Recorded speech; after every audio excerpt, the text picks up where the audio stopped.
Hello friends, welcome to my channel. कैसे हैं आप सब? आई होप सभी अच्छे होंगे, स्वस्थ होंगे।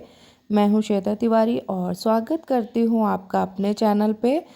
तो फ्रेंड्स, यहाँ पे देखिए, आज मैं आपको कुछ एक ऐसी चीज़ दिखाने जा रही हूँ जिसकी हेल्प से ना मेरे सोफ़े वगैरह जैसे साफ़ करने के लिए ना बहुत इजी हो जाता है और काम काफ़ी इजी हो जाता है। तो यहाँ पे मैं सबसे पहले आ गई हूँ हॉल में। और जैसे जब हमें मॉर्निंग में क्लीनिंग करनी होती है ना, झाड़ू पोछा हमें लगाना रहता है, तो उसके पहले सबसे पहले जो हमारा काम रहता है वो डस्टिंग का रहता है। मतलब जब तक हम लोग डस्टिंग प्रॉपर नहीं कर लेते तो झाड़ू पोछे का भी कोई मतलब नहीं रहता है, क्योंकि चीज़ें जो है ना हमें वैसी ही धूल भरी और गंदी गंदी ही दिखती है। तो सबसे पहले मतलब घर की फ्लोर की क्लीनिंग करने से पहले चीज़ों को व्यवस्थित करना और उसकी जो है डस्टिंग करना बहुत ज़रूरी हो जाता है। तो यहाँ पे मैं आपको कुछ दिखाने जा रही हूँ। तो आज आप देख सकते हैं कि मैंने ये ब्रश लिया हुआ है। तो जैसे कि हम सोफ़े के कवर वगैरह तो थोड़ा झाड़ के ही बिछाते हैं, लेकिन जैसे ये ऊपर वाला कवर है, अगर हम इसे डेली में नहीं निकाल के झाड़ रहे हैं तो ये ब्रश की हेल्प से ना काफ़ी अच्छे से झड़ जाता है। और साइड साइड में भी जो सोफ़े का एरिया रहता है ना, जैसे कभी धूल उस पर बैठ जाती है, हाथ लगते हैं बच्चों के, तो ये ब्रश की हेल्प से अगर हम झाड़ देते हैं तो बहुत ही अच्छे से जो है पूरी हमारी एक डस्टिंग हो जाती है। तो ये देखिए, जैसे ऊपर वाला सोफ़े का कवर है उसको मैंने निकाला नहीं है, लेकिन ये ब्रश की हेल्प से थोड़ा सा मैंने इसको क्लीन कर दिया और ये काफ़ी अच्छे से फिर क्लीन हो जाता है। और छोटी मोटी जैसे कि ये देखिए, जैसे कुशन कवर हो गए, इसको हम बैठते हैं तो कई बार इसमें इसके कपड़े ऐसे रहते हैं ना, रेशे वगैरह या किसी चीज़ के से चिपक जाते हैं, धूल के कुछ छोटे छोटे कण जो है चिपक जाते हैं, जो कि छूटते नहीं है। तो ये ब्रश की हेल्प से पूरा एक एक बारीक भी अगर कुछ उसमें लगा हुआ है ना, तो वो भी बहुत अच्छे से क्लीन हो जाता है। तो मॉर्निंग में मतलब मेरा तो ये रूटीन ही एक रहता है ना कि जैसे पूरे घर की मुझे डीप क्लीनिंग जैसे बोल सकते हैं हम इसको। तो थोड़ा अच्छे से ही एक बार अगर हम डस्टिंग कर लेते हैं ना, तो ये पूरे दिन के लिए हमारी फुर्सत हो जाती है। मतलब डस्टिंग अगर हमने अच्छे से कर ली है तो रियली घर जो है ना बहुत अच्छा हमारा बिल्कुल क्लीन और चमकता हुआ ही नज़र आता है। तो यहाँ पे देखिए, अभी मैंने सोफ़े वगैरह पूरे अच्छे से डस्टिंग कर दी है और आप देख सकते हैं कि कितने अच्छे ये साफ़ सुथरे दिख रहे हैं। और उसके बाद मैं आ गई हूँ इधर कमरे में, जहाँ पे हमारा ये काउच रखा हुआ है एक कॉर्नर पे। तो फ़िलहाल अभी हम इसको यूज़ भी कर रहे हैं काफ़ी, क्योंकि अभी हम सारे एक ही कमरे में सोते हैं, तो ये काउच पे भी हम अनिका जो है वो सोती है, तो इसको हम यूज़ भी कर रहे हैं। तो यहाँ पे आप देख सकते हैं कि ये सोफ़े पे जैसे अभी थोड़ा सा ठंड का टाइम है, तो हम लोग यहाँ पे बहुत ज़्यादा तो ठंड नहीं होती है, तो ये कंबल पतले वाले यूज़ करते हैं। और ये जो काउच है ना, ये काफ़ी ज़्यादा हमारा जो है ना चौड़ा है, तो इसके लिए पर्टिकुलर कोई जैसे कवर इसके साइज़ के अभी मिलते भी नहीं है, मतलब छोटे ही आ जाते हैं।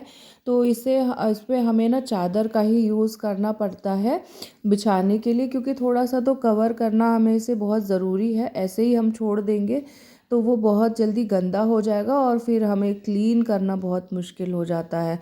तो इसके ऊपर ये देख सकते हैं, अभी हमने ना एक गरम चादर बिछा रखी है, तो ये थोड़ी सी मोटी भी है। तो इस पे जैसे हम कंबल वगैरह लेके सोते हैं ना, तो इस पे काफ़ी जैसे रेशे हो गए या कुछ भी है, चीज़ें ना चिपक सी जाती हैं।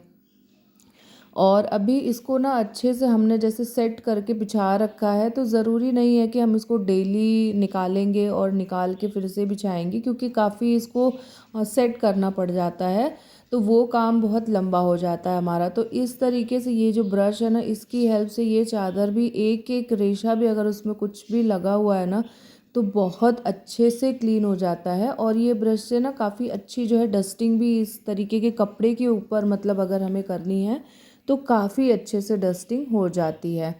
और उसके बाद ये आप देख सकते हैं, जैसे हमारे घर में कुछ डोर मैट्स हम कहीं ना कहीं तो रखते ही हैं, जैसे वॉशरूम के आगे रखते हैं, और जो हमारा एंट्री एरिया रहता है जहाँ से हम अंदर बाहर करते हैं, तो वहाँ पे हम ये मैट्स ज़रूर रखते हैं। तो ये मैट्स को जब भी हम लोग क्लीनिंग करना स्टार्ट करते हैं ना, तो ये सारे ही घर के मैट्स उठा के एक जगह रख देते हैं, जिससे हमें झाड़ू लगाने और पोछा लगाने में काफ़ी इजी हो जाता है।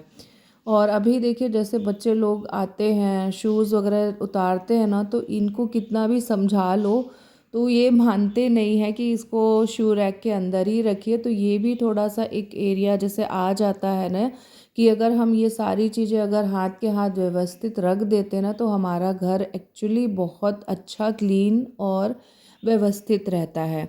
और सबसे लास्ट में अभी मैं आ गई हूँ, जो कि बहुत इम्पॉर्टेंट भी है, हमारा किचन है।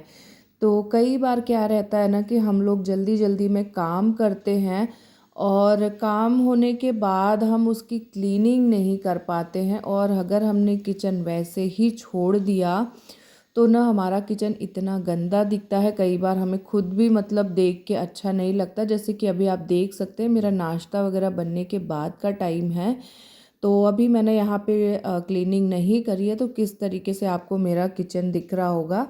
तो सबसे मतलब बनाने के नाश्ता बनाने के बाद या लंच बनाने के बाद अगर हम 5 मिनट का भी समय अपने किचन की क्लीनिंग को देते हैं ना, तो रियली हमारा किचन बिल्कुल चमकता रहता है, हर टाइम पे व्यवस्थित दिखेगा और हमारा जो काउंटर टॉप है वो बिल्कुल चमकता हुआ दिखेगा।